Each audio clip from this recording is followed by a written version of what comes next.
much like today. By all accounts, it was a bright, warm, late summer day. The time was coming up on 2 o'clock.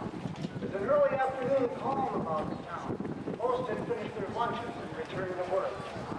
Everything seemed peaceful. Who could have guessed violence and death lurked only moments away? Coincidentally, Delbert Eames himself had just left the meeting at the bank, and as he walked back to his home and crossed the bridge, he encountered 3 of the gang members on the bridge. As they rode by, one of them said behind his hand, "There goes the governor." Well, the farmer general immediately became suspicious. No one here referred to him as governor, and wasn't that a southern accent? Returning to the bank scene, we find a young medical student, Henry Wheeler, seated in front of his father's drugstore. Right over here was the bank, so he was in easy sight of it. Next to the bank on the corner was Lee and Hitchcock's dry goods store, and around the corner were 2 hardware stores which would soon come into play. One belonged to J.S. Allen, the other to A.R. Manning. As the clock clicked closer to the hour of 2, 3 men crossed the bridge, came through the square toward the bank.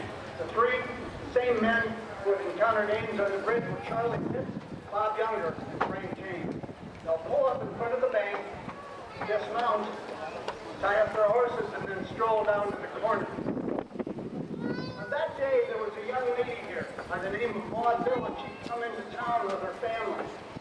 When she got home that day, she wrote down her impressions of what she had seen. Maud, can you tell us what you saw that day?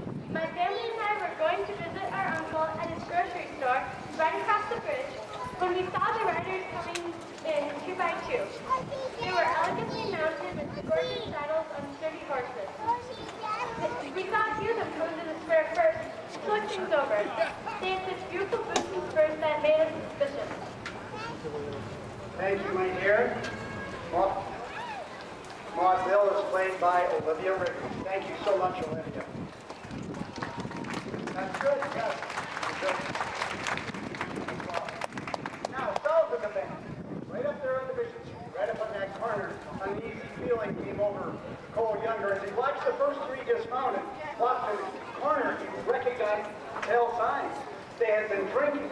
They'd broken a cardinal rule. We're in trouble, he thought, and he came up the street that day with his riding partner, Paul Miller. He said to him, "I don't like the looks of this." Now, as Miller and Younger draw near, the 3 men in the corner will walk back up and into the bank. Miller stations himself in the doorway as a guard, and then Younger tightens his saddle girth in the middle of the street in case things start to go wrong. And they did go wrong. Hardware merchant J.S. Allen had just finished a transaction at the bank, and he was returning to his store. As he passed the 3 men on the sidewalk, he turned and walked them into the bank. Suspicious, he tried to follow them in, but he was seized by Miller.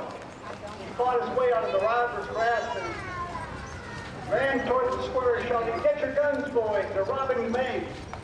Wheeler, too, jumped up and ran, shouting, "Robbery, robbery." These 2 events forced Miller and Younger to spring to their saddles and ride up and down the street cursing and trying to chase people from